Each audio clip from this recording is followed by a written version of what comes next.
आप सभी ने इंद्रधनुष देखा है। क्या आप जानते हैं कि इंद्रधनुष कैसे बनता है? सूर्य श्वेत प्रकाश को विकिरित करता है, लेकिन ये किस प्रकार इंद्रधनुष के 7 रंगों में विभाजित होते हैं? आइए एक प्रयोग करते हैं।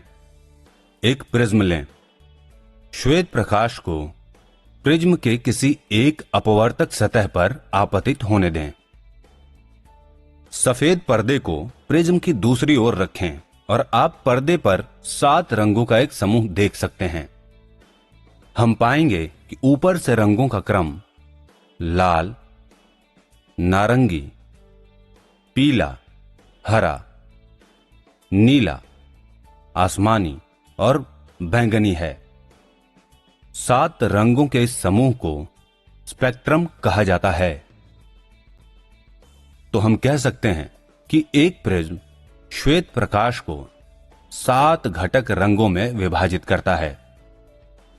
श्वेत प्रकाश के इन 7 घटक रंगों में विभाजित होने की इस परिघटना को श्वेत प्रकाश का विक्षेपण कहा जाता है। विभिन्न रंगों की प्रकाश किरणें वायु या निर्वात में समान चाल से गमन करती हैं। हम जानते हैं कि जब प्रकाश विरल माध्यम जैसे वायु से सघन माध्यम जैसे कि कांच में जाती है, तो ये प्रकाश के अपवर्तन नामक परिघटना के कारण अभिलंब की ओर झुक जाती है। लेकिन विभिन्न रंग अपवर्तन के विभिन्न कोणों से मुड़ जाती है। इस प्रकार श्वेत प्रकाश 7 घटक रंगों में विक्षेपित या बिखर जाता है। कांच में बैंगनी रंग की चाल लाल रंग की तुलना में कम है।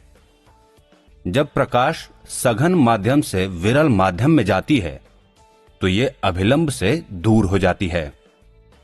इस प्रकार हम देख सकते हैं कि लाल रंग अपनी मूल दिशा के कम मुड़ता है और बैंगनी रंग अधिक मुड़ता है।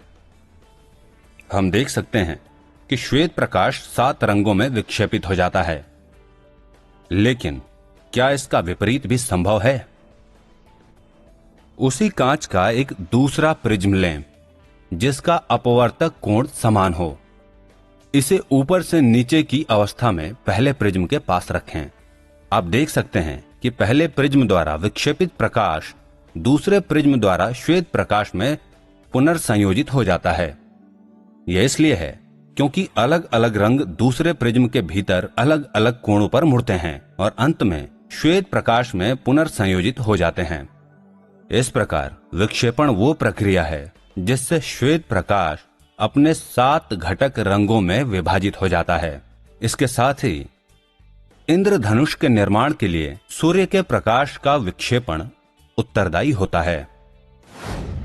सारांश: पर्दे पर 7 रंगों का झुकाव स्पेक्ट्रम कहलाता है। इसलिए हम कह सकते हैं कि एक प्रिज्म श्वेत प्रकाश को 7 घटक रंगों में विभाजित करता है। श्वेत प्रकाश के इन 7 घटक रंगों में विभाजित होने की परिघटना को श्वेत प्रकाश का विक्षेपण कहा जाता है। प्रकाश के अपवर्तन के कारण श्वेत प्रकाश अपने 7 घटक रंगों में विभाजित होता है या बिखर जाता है। कांच में बैंगनी रंग के प्रकाश की चाल लाल रंग की तुलना में कम होती है। जब श्वेत प्रकाश किसी प्रिज्म के माध्यम से गुजरता है, प्रकाश का विक्षेपण होगा, और जब एक अन्य प्रिज्म को इस विक्षेपित प्रकाश के सामने उल्टा रखा जाता है, जो ये फिर से श्वेत प्रकाश की स्थिति में आ जाता है। इसे प्रकाश के विक्षेपण का पुनर्संयोजन कहते हैं। साथ ही सूर्य के प्रकाश का विक्षेपण इंद्रधनुष के निर्माण के लिए उत्तरदायी होता है। अब क्या आप समझ गए? जल की बूंदें वायु में रह जाती हैं और एक प्रिज्म की भांति व्यवहार करती हैं तथा श्वेत प्रकाश का इंद्रधनुष के रूप में विक्षेपण करती हैं। ऐसा लग रहा है कि प्रिज्म का श्वेत प्रकाश के विक्षेपण में मुख्य भूमिका है। जानने के लिए हमारे साथ जुड़े रहें।